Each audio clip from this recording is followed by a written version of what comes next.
वंदे मातरम विद्यार्थी मित्रों, wisdom international school वती आपનું હાર્દિક સ્વાગત છે। ધોરણ 11 કોમર્સ વિષય નામાના મૂળ તત્વ ભાગ 2 જે અંતર્ગત આપણે આજે હવે નવા ચેપ્ટરની શરૂઆત કરવા જઈ રહ્યા છીએ। ચેપ્ટર નંબર 2 ઘસારાના હિસાબ। ખૂબ જ એક મહત્વનું એવું ચેપ્ટર કહી શકાય જે ધોરણ 12 ની અંદર વાર્ષિક હિસાબો અથવા તો અલગ અલગ હવાલાઓની અંદર આવનારા સમયમાં આપણને વારંવાર ઉપયોગી બનશે એવા ચેપ્ટર તરીકેનું ચેપ્ટર એટલે કે ઘસારાના હિસાબ।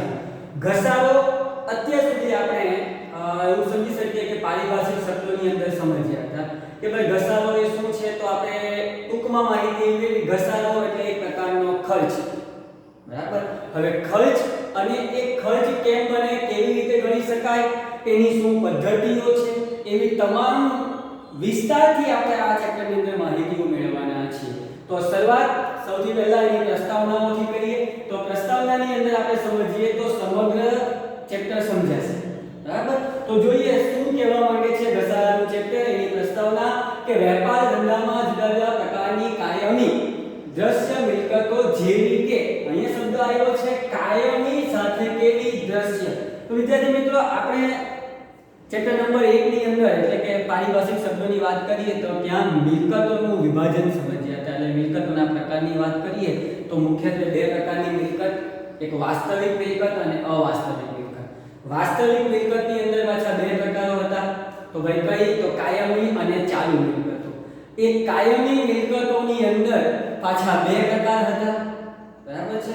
અને એના જે બે પ્રકાર હતા એમાંથી એક પ્રકાર એટલે કે દ્રશ્ય મિલકત અને બીજો અદ્રશ્ય મિલકત। આપણે જે અભ્યાસ કરવાનો છે, જે મિલકતની સમજૂતી મેળવવાની છે, સમગ્ર મિલકત એટલે દ્રશ્ય મિલકતો જેવી કે યંત્રો, ફર્નિચર, મકાન, વાહન, કમ્પ્યુટર। આ મિલકત જ કાયમી જ અને કેવી દ્રશ્ય કાયમી એટલે કે જેનું ભૌતિક અસ્તિત્વ ધરાવતી હોય એવી દ્રશ્ય મિલકતો કઈ, તો યંત્ર, ફર્નિચર, મકાન, વાહન, કમ્પ્યુટર, મશીનરી જે કંઈક હોય આવશે આગળ જે પ્રમાણે સમજૂતી એના આધારે વગેરેનો સમાવેશ થાય છે। વગેરેનો સમાવેશ શેમાં થાય, કાયમી દ્રશ્ય મિલકતની અંદર દરેક મિલકતનું પોતાનું ઉપયોગી આયુષ્ય હોય છે। એટલે કે કોઈ પણ મિલકતને ઉદાહરણ તરીકે લઈએ કે ભાઈ ચાલો સમજી લઈએ આપણે કે યંત્ર, તો યંત્ર એક ખરીદ્યો હોય એ યંત્ર એનું અંદાજિત ઉપયોગી આયુષ્ય નિશ્ચિત હોય છે કે એક્ઝામ્પલ તરીકે આ મિલકત ખરીદ્યું છે તો આવનારા 10 વર્ષ માટે આપણી પાસે મિલકત વપરાશ તરીકે રાખીશું, તો એનું શું નક્કી થઈ ગયું, ઉપયોગી આયુષ્ય। ઉપયોગી આયુષ્યનો મુખ્ય આધાર જે તે મિલકત કેટલા સમય માટે વપરાશમાં લઈ શકાય તેના ઉપર છે। એક તો પહેલી વસ્તુ એવી છે કે કોઈ મિલકત આપણે નક્કી કરી હોય કે આ મિલકતનો વપરાશ આપણે આટલા સમય કરીશું। બીજું છે ઉપર છે કારણ કે મિલકતના વપરાશને કારણે તેની કાર્યક્ષમતામાં સતત ઘટાડો થાય છે। હવે ઘટાડો થવા પાછળનું શું કારણ, તો ભાઈ એના ઉપયોગ કરવાને કારણે એની કાર્યક્ષમતા એટલે કે જે યંત્ર નવું ખરીદ્યું હોય, બરાબર, આ વર્ષે ખરીદ્યું હોય તો એ જે રીતેની કાર્ય કરી શકતું હોય એવું આવનારા અમુક વર્ષો બાદ એ પ્રકારનું કાર્ય આપી શકતું નથી। એટલા માટે કારણ કે તેની કાર્યક્ષમતામાં શું થાય, સતત ઘટાડો થાય છે। કુદરતી કે ભૌતિક પરિબળોને કારણે સમય પસાર થવાને કારણે, કુદરતી કે ભૌતિક પરિબળોને કારણે, સમય પસાર થવાને કારણે કે નવી શોધખોળને કારણે મિલકતનું ઉપયોગી આયુષ્ય ઘટે છે। પહેલી એક વસ્તુ કે એના વપરાશને કારણે તો ઘટે જ છે, પહેલી આ સમજૂતી હતી કે એના વપરાશ થાય એટલે એમાં ઘટાડો થાય, પણ નવી ટેકનોલોજીને કારણે, બરાબર, અને બીજું કીધું છે આપણે ભૌતિક પરિબળોને કારણે, સમય પસાર થવાને કારણે, આ ત્રણ કારણોને લીધે એના ઉપયોગી આયુષ્ય અથવા ઉપયોગની કાર્યક્ષમતામાં ઘટાડો થાય। એક તો સમજૂતી એવી મેળવી કે ટેકનોલોજીના કારણે કઈ રીતે ઘટાડો થાય। નવી ટેકનોલોજીના ઉપયોગથી આપણે ઉદાહરણ તરીકે સમજવું હોય તો પહેલા ટાઈપરાઈટર હતું, ટાઈપરાઈટર, બરાબર, એમાં ટાઈપિંગ કરવું અને કોમ્પ્યુટરમાં ટાઈપિંગ કરવું, સમજજો, એમાં પણ ટાઈપિંગ થતું, આમાં પણ થતું, પણ ઝડપ શેમાં થાય, કમ્પ્યુટરની અંદર। એટલે ટાઈપરાઈટર નવી શોધખોળ કમ્પ્યુટરને થવાને લીધે એની ઉપયોગી આયુષ્ય અથવા કાર્યક્ષમતા ઘટી ગઈ। તો આવી રીતે જે નવી શોધખોળ થતી હોય એના કારણે એનું આયુષ્ય ઘટી જાય, એ કાર્યરત હોય, કાર્ય કરી શકે એવું હોય, પણ નવી ટેકનોલોજીને કારણે એની કાર્યક્ષમતા કેવી બને છે, બિન ઉપયોગી। આયુષ્યમાં ઘટાડો થાય સારી હાલતમાં હોય, જે મેં કીધું કે ટાઈપરાઇટર જે છે એ સારામાં સારું છે, પણ સારી હાલતમાં હોય પરંતુ વધુ કાર્યક્ષમ નવી મિલકત અસ્તિત્વમાં આવે છે. જાણીએ છીએ કે ટાઈપરાઇટરમાં જેટલો સમય જાય એના કરતાં ઓછા સમયમાં એ જ કાર્ય અને એના કરતાં વધારાનું પણ કાર્ય આપણે પીસી અને કોમ્પ્યુટરની અંદર કરી શકતા હોઈએ છીએ. એટલે ભૌતિક રીતે સારી હાલતમાં હોય પરંતુ વધુ કાર્યક્ષમ નવી મિલકત અસ્તિત્વમાં આવતા ટાઈપરાઇટરની જગ્યાએ શું આવી ગયું? ટાઈપ કરવા માટે આપણી પાસે ઘણા સાધનો આવી ગયા, એટલે આવતા જૂની મિલકતનો ઉપયોગ ખર્ચાળ બને. એમાં ટાઈપ સિવાય બીજું કાંઈ કરી શકતા નથી. આની અંદર ઘણી બધી ડિઝાઇનો સાથે અલગ અલગ રીતે કરી શકતા હોય, એટલે એ શું બને? ટાઈપરાઇટર ખર્ચાળ બને. આ કારણે મિલકતોનું આયુષ્ય મર્યાદિત બને છે. જે કીધું માત્ર એમાં ટાઈપ થઈ શકતું હોય, કમ્પ્યુટરની અંદર, લેપટોપની અંદર ઘણી બધી નવી નવી ટેકનોલોજીના કારણે વધારાનું ડિઝાઇનિંગ પણ કરી શકાતું હોય છે. એટલે ઉપર આ જેટલા પણ દર્શાવેલ કોઈ પણ કારણસર મિલકતની કાર્યક્ષમતા સતત ઘટતી જતી હોવાથી મિલકતનું વપરાશી મૂલ્ય કે એની ઉપયોગિતાના મૂલ્યમાં સતત કે કાયમી ઘટાડો થાય છે, તેને ઘસારા તરીકે ઓળખવામાં આવે છે. ટૂંકમાં મિલકતના ઉપયોગી આયુષ્યમાં એના વપરાશી મૂલ્યમાં જે કંઈ ઘટાડો થાય એ ઘટાડો એટલે ઘસારો. બરાબર? ફરી વખત એક્ઝામ્પલ તરીકે આપણે કોઈ નવું વાહન લીધું હોય, આ જ વર્ષે લીધું હોય, એક્ઝામ્પલ તરીકે 1 લાખ રૂપિયામાં. કારણ કે હવે તો દરેક મોટા મોટા વાહનો જે જોઈએ, આપણે બાઇકની વાત કરીએ, મોટા એટલે કોઈની વાત નહીં, પણ બાઇકમાં મોટા વાહનો એ મિનિમમ 1 લાખથી મળતા હોય. હવે સમજો કે આ વર્ષે આપણે ખરીદ્યું હોય 1 લાખની અંદર, આવનારા વર્ષમાં 2 વર્ષના વપરાશ પાછું આપણે વેચીએ તો 1 લાખ રૂપિયા મળે નહીં મળે. એક્ઝામ્પલ તરીકે 1 લાખના સમજી લો 80,000 મળતા હોય તો આજે 20,000 રૂપિયા થયા અથવા 20,000 જે ઘટાડો થયો, એ ઘટાડો શા માટે? કારણ કે બાઇક કે વાહનના વપરાશને કારણે એના વપરાશના મૂલ્યમાં ઘટાડો થયો, એટલે હવે એનું મૂલ્ય કેટલું થઈ જાય છે? 80,000. તો આજે ઘટાડો થાય 20,000, એને શું ગણવામાં આવે? ઘસારા તરીકે ઓળખવામાં આવે છે. આગળ જોઈશું આપણે એના અર્થ અને વ્યાખ્યા સહિત. વ્યાખ્યા જોઈએ તો આમાં પણ આવી જાય છે, પણ વ્યાખ્યા અર્થ આવી જાય છે. વ્યાખ્યાની સમજૂતી મેળવીએ. 1 માર્ક્સની અંદર પૂછી શકાય એવી વ્યાખ્યાની વાત છે કે મિલકતની કિંમતમાં કોઈ પણ કારણસર, ઘણા બધા કારણો આપણે કીધા, બરાબર, એના ઉપયોગી અથવા ટેકનોલોજીના કારણે બિનકાર્યક્ષમ બનતું હોય, વપરાશને કારણે ઘટાડો થતો હોય, વધારે સમય ઉપયોગ કરી જાય તો ખર્ચાળ બનતી હોય, બધી ઘણી બધી કોઈ પણ કારણસર ક્રમશઃ, એક શબ્દ આવવો જોઈએ, ક્રમશઃ, એટલે કે સતત સમયનો વપરાશ થાય છે. વપરાશને કારણે સતત 1 લાખનું 80,000, 70,000, 50,000, 30,000 આ રીતે ક્રમશઃ અને કાયમી. ક્રમશઃ અને કેવો? કાયમી. તો કાયમી શા માટે? કારણ કે કાયમી વપરાશ થાય છે અને એના વપરાશને કારણે એની મિલકતની કિંમતમાં શું થાય? ઘટાડો. એટલે ક્રમશઃ અને કાયમી ઘટાડો થાય તેને ઘસારો કહેવામાં આવે છે. શું? મિલકતની કિંમતમાં કેવી મિલકત? કાયમી દ્રશ્ય મિલકતની કિંમતમાં કોઈ પણ કારણસર ક્રમશઃ અને કાયમી ઘટાડો એટલે શું કહેવાય? એને ઘસારો. બીજી વ્યાખ્યા સમજીએ કે ઘસારો એ આપેલા સમય દરમિયાન અમુક કારણોસર મિલકતના અસરકારક આયુષ્યના ઘટાડાનું માપ છે. એ અસરકારક શું છે? અસરકારક પરિબળો કયા કયા છે? એને આપણે 3 જોયા કે ભૌતિક પરિબળોને કારણે હોઈ શકે, સમય પસાર થવાને કારણે હોઈ શકે અને નવી શોધખોળ કે ટેકનોલોજીને કારણે હોઈ શકે. તો સમય પસાર થયા દરમિયાન અમુક કારણોસર મિલકતની અસરકારક આયુષ્યના ઘટાડાનું શું છે? એક માપ છે. બંને કોઈ પણ એક વ્યાખ્યા આપણે પરીક્ષામાં જો ઘસારાનો અર્થ વ્યાખ્યા પૂછાય તો લખી શકે. આગળ ઉપરની વ્યાખ્યાઓ પરથી આપણે 2 વ્યાખ્યાઓ સમજ્યા, એના પરથી સમજી શકાય કે મિલકતની કિંમતમાં કાયમી ઘટાડાને શું કહેવાય? ઘસારો. આગળ અમુક વર્ષના અંતે મિલકત નક્કી કરેલી ચોક્કસ ઉપયોગ કે હેતુ માટે બિનઉપયોગી બની જાય છે. ઘસારો એ સમયને લગતો ખર્ચ છે. સૌથી મહત્વનું, ઘસારો કેવો? સમયને લગતો, સમયને આધારિત. બરાબર? ઘસારાને બિનરોકડ મહેસૂલી ખર્ચ. મહેસૂલી ખર્ચ એટલે એવો ખર્ચ કે જે નિયમિત થતો હોય, વારંવાર થતો હોય, દર વર્ષે થતો હોય અને સતત થતો હોય. એવો ખર્ચ એટલે કેવો? મહેસૂલી. મહેસૂલી ખર્ચ અને બિનરોકડ બિન રોકડ કેમ કહેવામાં આવે? તો જે ઉદાહરણ આપણે લીધું હતું કે એક બાઇક કે વાહન આપણે 1 લાખ રૂપિયામાં ખરીદ્યું હતું, 1 વર્ષ કે 2 વર્ષના વપરાશ બાદ આપણે એની કિંમત મૂલ્યાંકન કરીએ છીએ, તો એની મૂલ્યની કિંમત એની વાહનનું મૂલ્ય બને છે 80000 રૂપિયા. તો 20000 જે ઘટી ગયા છે, સમજો, શું એ ઘટાડો 20000 આપણે કોઈને ચૂકવીએ છીએ તો નહીં, ત્યાં કોઈ રકમ કોઈને ચૂકવતા નથી. હા, 1 લાખ રૂપિયા આપણે ચૂકવ્યા હતા ખરીદી વખતે, તો એ 1 લાખ ચૂકવાઈ ગયા. હવે એના વપરાશને કારણે એની મિલકતની કિંમતમાં જો ઘટાડો થાય તો એ રકમ આપણે કોઈને ચૂકવતા નથી. એટલા માટે ઘસારો કેવો બિન રોકડ અને મહેસૂલી ખર્ચ તરીકે ઓળખવામાં આવે. અને મહેસૂલી ખર્ચ છે, મહેસૂલી ખર્ચ અને મહેસૂલી આવક હોય તો એને નફા નુકસાન ખાતે લઈ જવામાં આવે છે. જેનો અભ્યાસ આપણે એટલે વાર્ષિક હિસાબની વાત કરીએ તો વેપાર ખાતું, નફા નુકસાન અને પાકા સગાની સમજૂતી આવનારા ચેપ્ટરમાં આપણે અભ્યાસ કરીશું. પણ અહીં મહેસૂલી ખર્ચ હોવાને લીધે એ નફા નુકસાન ખાતે ખર્ચ છે એટલે શું કરવામાં આવે ને ઉધારવામાં આવે છે. ઘસારો મિલકતની ઉપયોગી કિંમતમાં શું સૂચવે? ઘટાડો. મિલકતની કિંમતમાં શું?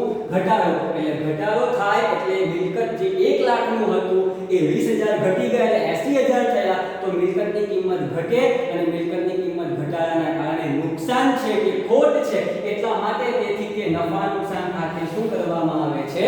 ઉધારવામાં આવે. એની વિસ્તારિત સમજૂતી આપણે આમ માની લઈશું, બરાબર? કેમ અને કેવી રીતે? તો આટલી સમજૂતી પ્રસ્તાવના અર્થ અને એની વ્યાખ્યા.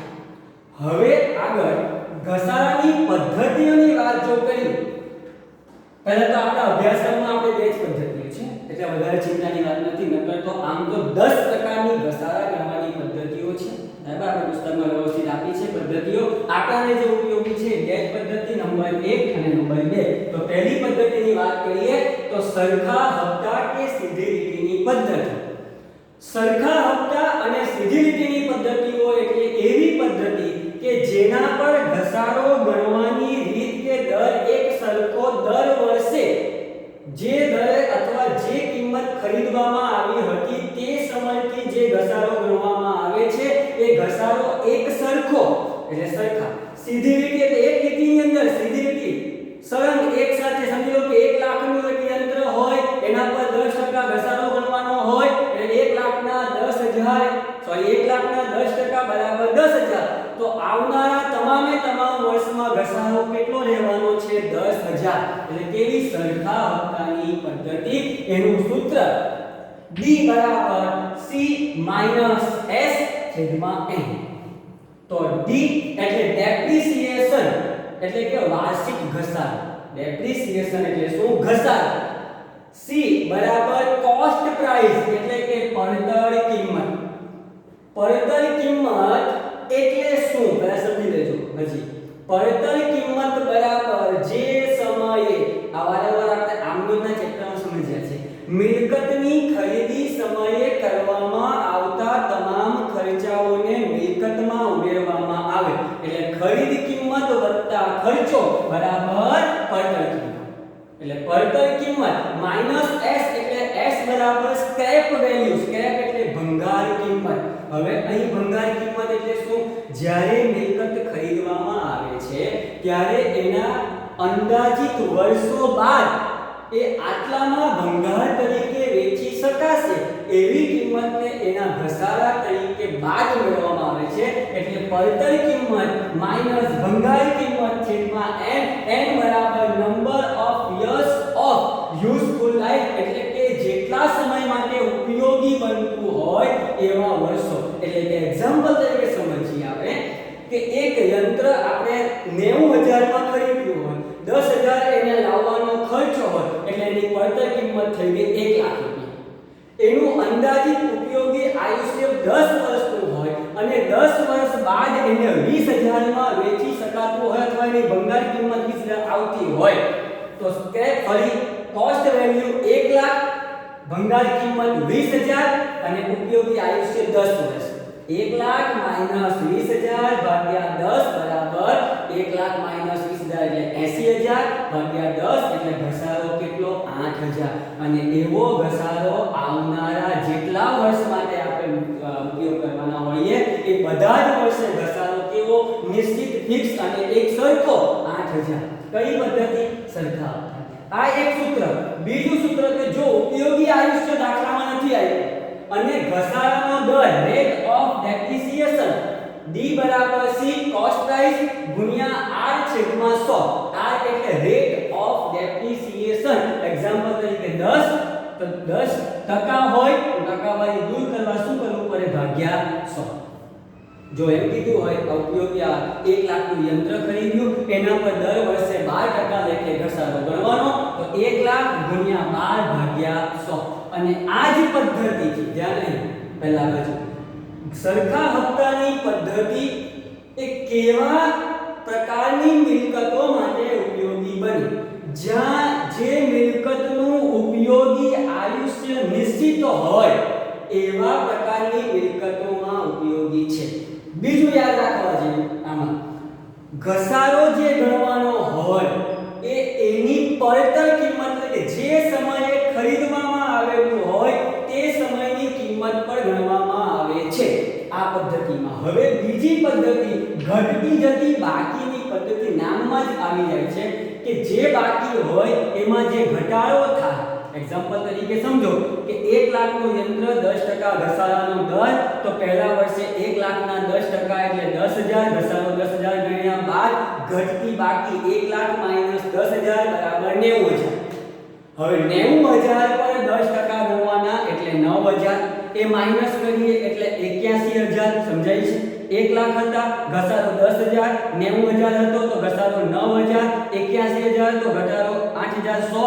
આ રીતે દર વર્ષે ઘસારાની રકમમાંથી બાદ થતી બાકી પર ગણવામાં આવતા ઘસારાની પદ્ધતિ એટલે ઘટતી જતી બાકીની પદ્ધતિ. આ પદ્ધતિમાં દર વર્ષે ઘસારો એક સરખો હોય. આમાં દર વર્ષે ઘસારો કેવો હોય? ઘટતો જતો હોય. અને ત્યાં સૂત્ર એક જ D બરાબર C R upon 100. એટલે C એટલે કોસ્ટ પ્રાઇસ પડતર કિંમત ગુણ્યા ઘસારાનો જે દર હોય 8% 10% 12% જે હોય એ. આગળ ઘસારાની હિસાબી નોંધ.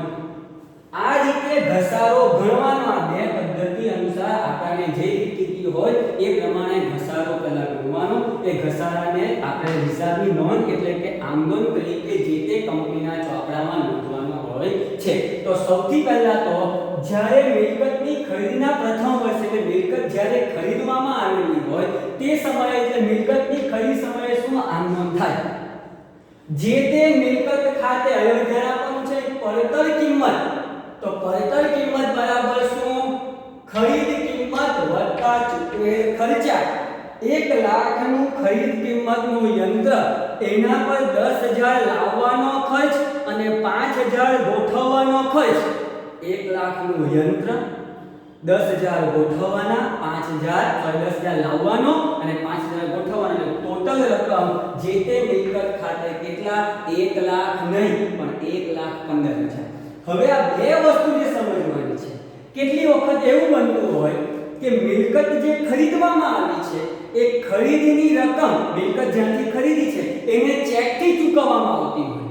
કારણ કે સામે કંપની હોય અને કંપની હોય ત્યાં કેશ વ્યવહાર રોકડના વ્યવહારો ઓછા હોય, ત્યાં બેન્કિંગ સાથેના એટલે ચેક સાથેના વ્યવહાર વધારે હોય છે. એટલે ખરીદ કિંમત જે હોય એ મુખ્યત્વે આપણે બેંક ખાતે રાખવાની અને ખર્ચાઓ આપણે કેવા ચૂકવતા હોઈએ? રોકડેથી.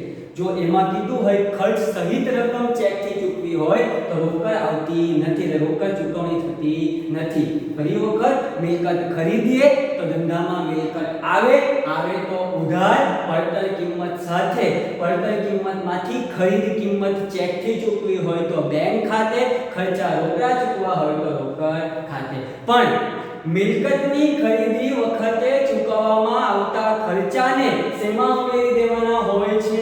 મિલકતમાં. ક્લિયર? આ થઈ ગઈ ખરીદીની આમદની. હવે પ્રથમ વર્ષના અંતે જો ઘસારો વપરાશને આધારે છે, સમયને આધારે છે. મિલકત ખરીદી છે, ખરીદીથી લઈને વર્ષના અંત સુધી જેટલો સમય થયો હોય એટલા સમયને આધારે છે.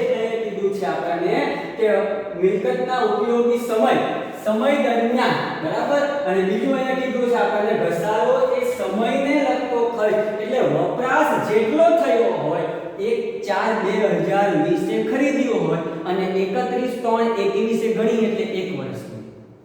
એ રીતે બની શકે કે ભાઈ આપણે 1/10/2020 ના રોજ વર્ષ દરમિયાન ખરીદ્યો હોય, બરાબર, તો 1/10/20 થી 31/3/21 સુધી 6 જ માસ થાય એટલે સમય કેટલો 6 માસ, વપરાશ કેટલો 6 માસ. તો વર્ષના અંતે ઘસારો ગણવાનો હોય તો એ તો વર્ષના અંતે ગણાય અથવા તો જ્યારે વેચવામાં આવે ત્યારે ગણાય.